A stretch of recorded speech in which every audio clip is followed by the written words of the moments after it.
Alright, so it's time to light up that grill again. Going to be discussing my Weber Premium Smokey Joe grill today. I'm going to talk to you about my thoughts, opinions, and some of the issues that I and other reviewers on Amazon seem to be having with this grill. Some I've worked out, some I haven't. So let me get back to you.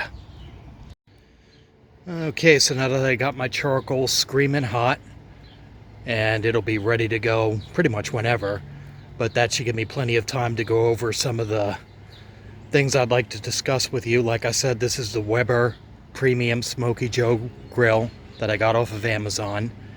Paid 51 bucks for it, and you can still get the original one for about 10 bucks less. And basically I want to talk to you about, well, the first thing I would like to talk to you about is the performance of this grill. And initially I thought that it was very poor, and so do a lot of people who leave reviews on Amazon. And basically what people have been complaining about is initially this grill seems to not get hot enough to properly sear or char your food. And that was certainly something that I agreed upon, and basically thought that I was actually going to have to stop using the grill because I didn't like the way it was searing my food, especially on the second side. But after using it a couple of times, I noticed it started to get progressively more hot every time I used it. And I came to the conclusion that basically what this grill needs is a proper break-in and burn-in period, because now this thing cooks like a champ, and it definitely cooks my food the way that I like it. So what it is Weber basically tried to reinvent the wheel when it came to the airflow or air exchange, whatever you want to call it. And what they did was, let me see if I could do this without scorching myself here. They left the top vent the way it always has been throughout so many years, but they eliminated the bottom vent at the very bottom of the bowl, and what they did was they replaced it with these two side vents here. And they got one for each side. And basically a lot of people are saying that that's too high above the charcoal, and which is why you're not getting enough oxygen to the charcoal and why it's not searing the food. But the more I use it, the hotter it gets, and I think it's just about getting a proper break-in period. So we're going to talk about another issue I have, and that's the top vent right there. And basically, instead of giving you a traditional screw and nut, what they did was they permanently fixed it to the top of the lid with a pop rivet. And basically what happens is when it gets hot, it gets very stiff and very hard to turn. You're going to need a pair of pliers, or you're going to need a glove. And see, another problem is they don't give you a plastic sleeve to go over the tab. And they don't do it for the side vents either. So, of course, if you touch it, you're going to burn your fingers. So that's kind of an issue that I have with the vent. And I think they should just give you a regular screw and nut so you can adjust the tension. And that's all you got to do.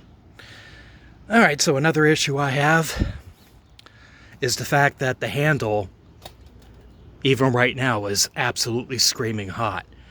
And they don't give you a metal heat shield like this. This is only a $25 chimney starter, and they give you a heat shield. The Weber Jumbo Grill and the Go Anywhere Charcoal Grill also gives you a heat shield. So if this is a premium Smokey Joe grill, I think it deserves the same treatment. But they don't give you one, so you have to use a glove. So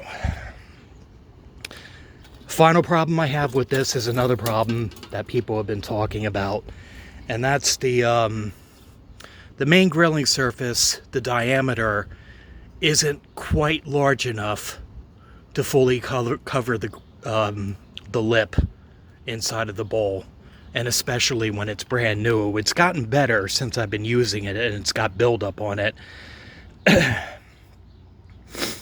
But the problem is when it's brand new, the top grill starts sliding and flopping around. It wants to drop the food either outside of the bowl or inside of the bowl, and it's just not very stable. So you're going to need a pair of tongs or something to hold on to it while you use a spatula to flip or remove your food. So you put all these things together, and I can only give this grill a 3-star review. I'm going to keep using it anyway because it does work well now that I've gotten used to it, and now that I know what to do as far as giving it a proper break-in period, and now it works just fine. But there are some other issues which really do keep this from being a premium grill. I think they need to go back to the drawing board on this and leave it the way it is. You know, the old adage, if it ain't broke, don't fix it, definitely applies here. So that being the case, gonna throw on my chorizo hot sausage, and be back in a little bit to show you how that turned out. I'll see ya. So that's your typical Smokey Joe. She's smoking away. Well, like I said, when they took away the bottom damper, what that did was that kind of eliminated that 360-degree draw of air, with the inlet being on the bottom vent and the exhaust being on the top vent. And now you're getting more of like a, I guess maybe a 180-degree cross breeze type of thing. But when you don't have a breeze, I can see why people are having problems with it initially. So definitely use yourself a rapid fire chimney starter and fill it up about halfway and just run a couple of baskets through. You know, you could also do it the traditional way and just stack yourself a pyramid pile on your grill and just give yourself, you know, a proper burn-in period. And if you're worried about wasting charcoal, look at it this way. What do you want to waste? Charcoal or your meat? Your precious meat. And if you really want to make use of the burn-in period, just go ahead and season up your grate. You know, it's really not that difficult to do. But this grill is now operating so much better than when I first assembled it, which is very easy, by the way. Very easy assembly. They have a 3D interactive assembly app that you can install, or you could just go onto the website and you get some 3D interactive instructions that way. But it's very easy. You really don't need them. And so that being said, I'll come back and show you the finished product. Check you later. Alright, so there's my chorizo hot sausage. My hot Italian sausage, and they're definitely ready to come off now. And as you can see, they seared and charred up just nicely. It only took about maybe 10 or 15 minutes to cook too, so I don't want you to think that this was supposed to be a negative review on this grill. It wasn't. I don't regret buying it. I just wish I had waited a little bit before I actually used it for the first time. And it does have its issues, but you know, as usual, I'll definitely make it work. And yeah, so that's going to be it, guys. To be honest with you, if you're just going to use this and not travel with it, I would go ahead and maybe stick with the original one. You know, what works, works.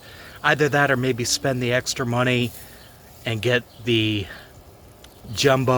Weber Jumbo grill or the Go Anywhere charcoal grill. And I think that'll definitely take care of some of the other issues that I mentioned. But other than that, you know, no problems here. You know, no problems that are going to keep me from having a good time and a good meal.